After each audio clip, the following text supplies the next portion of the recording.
Hello বন্ধুরা, আশা করি তোমরা সবাই ভালো আছো। অনেকদিন পরে একটা নতুন ভিডিও নিয়ে এলাম। মা একটা লাল ডাঁটা শাকের চচ্চড়ির একটা রেসিপি বলেছিল আমাকে অনেকদিন আগে, তো আজকে সেটাই ট্রাই করছি।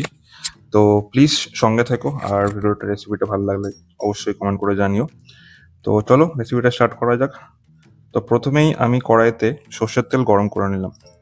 তেলটা একটুখানি গরম হয়ে এলে ওর মধ্যে অ্যাড করলাম পাঁচফোড়ন।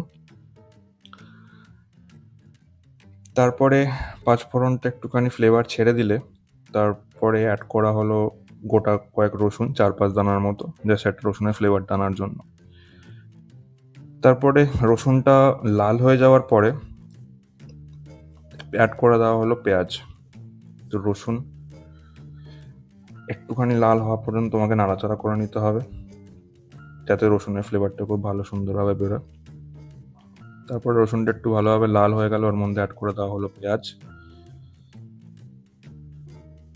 দিয়ে পেঁয়াজটা একটু নাড়াচাড়া করে ভেজে নিতে হবে যতক্ষণ একটুখানি হালকা ব্রাউন হচ্ছে, গোল্ডেন ব্রাউন টাইপের।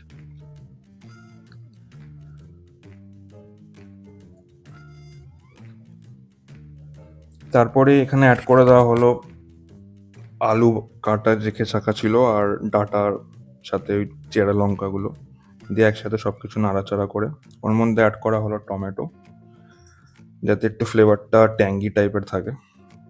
টমেটো অ্যাড করা না করতেও পারো তোমরা, সেটা তোমাদের উপরে ডিপেন্ড করছে। একটু ভালো করে ফ্রাই করে নেওয়ার পর ওর মধ্যে অ্যাড করে দেওয়া হলো চিনি, যাতে টমেটোর অ্যাসিডিক ব্যাপারটা ব্যালেন্স করা যায়। তারপর একটুখানি ভালো করে ফ্রাই করা অবধি জিনিসটাকে নাড়াচাড়া করতে হবে। কোনো রকম জল অ্যাড করার দরকার নেই, জল অ্যাড করলে জিনিসটা কাদা কাদা হয়ে যাবে, ক্যাত ক্যাত করে ভালো লাগবে না। আর এই রেসিপিটাতে মা জল অ্যাড করতে মানা করেছিল, তো তোমরা অ্যাড করবে না।